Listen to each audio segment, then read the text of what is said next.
Bagi saya dan keluarga besar Kementerian Ketenagakerjaan, ini adalah pukulan yang berat, terlebih sejak saya dilantik menjadi Menteri Ketenagakerjaan. Immanuel Ebenezer terjaring OTT KPK. Menaker Yassirli, ini pukulan berat, kami hormati proses hukum. Menteri Ketenagakerjaan Yassirli akhirnya buka suara terkait kabar wakil menterinya. Immanuel Ebenezer terjaring operasi tangkap tangan, OTT, Komisi Pemberantasan Korupsi, KPK, pada Rabu, 20 Agustus 2025, malam.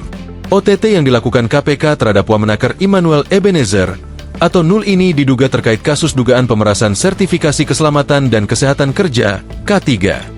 Yassirli mengaku prihatin dan menyayangkan keterlibatan Nul dalam kasus dugaan pemerasan sertifikasi K3 tersebut, hingga membuat Wamenaker itu terjaring OTT KPK. Meski demikian, Yassirli menegaskan ia akan menghormati proses hukum yang dijalankan KPK terkait kasus dugaan pemerasan ini. Tak hanya itu, Yassirli juga berjanji akan mendukung berbagai langkah KPK dalam penindakan kasus korupsi.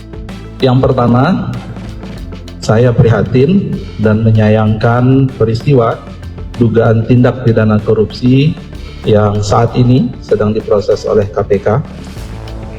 Saya menghormati proses hukum yang sedang dijalankan oleh KPK dan mendukung berbagai langkah KPK dalam melakukan penindakan pelaku korupsi.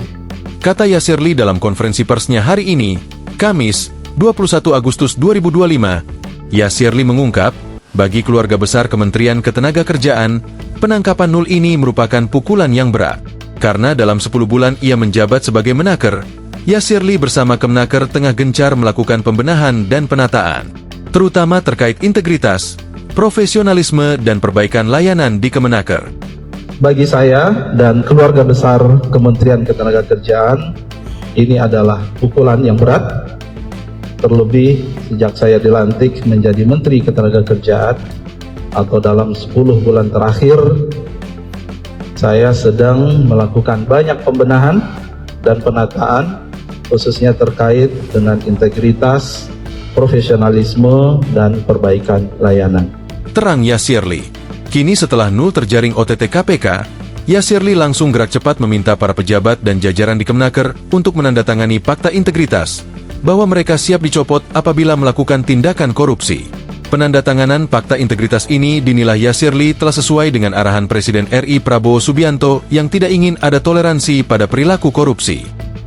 Sejalan dengan arahan Presiden bahwa tidak ada toleransi atas perilaku koruptif, maka saya sudah meminta pejabat beserta jajaran di Kemenaker untuk menandatangani fakta integritas dan siap dicopot apabila melakukan tindakan korupsi.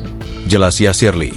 Diberitakan sebelumnya KPK membenarkan kabar adanya operasi tangkap tangan, OTT, yang dilakukan KPK di lingkungan Kementerian Ketenagakerjaan pada hari ini, Kamis, 21 Agustus 2025. Salah satu pihak yang diamankan KPK dalam OTT di Kemenaker ini adalah Wamenaker Immanuel Ebenezer. Hal ini diungkap oleh Wakil Ketua KPK, Fitroh Cahyanto. Benar, ada giat tangkap tangan, kata Fitroh dikonfirmasi pada Kamis, 21 Agustus 2025. Pria yang akrab disapa Nul itu dikabarkan ditangkap bersama puluhan orang lainnya di lingkungan Kemenaker. Di antaranya ada seorang pejabat eselon 2 di Kemenaker. Menurut Fitroh, OTT KPK di Kemenaker ini terkait kasus dugaan pemerasan terhadap perusahaan terkait pengurusan sertifikasi keselamatan dan kesehatan kerja atau K3. Dugaan pemerasan terhadap perusahaan-perusahaan terkait pengurusan sertifikasi K3, keselamatan dan kesehatan kerja, jelas Fitroh. Download Tribun X sekarang, menghadirkan lokal menjadi Indonesia.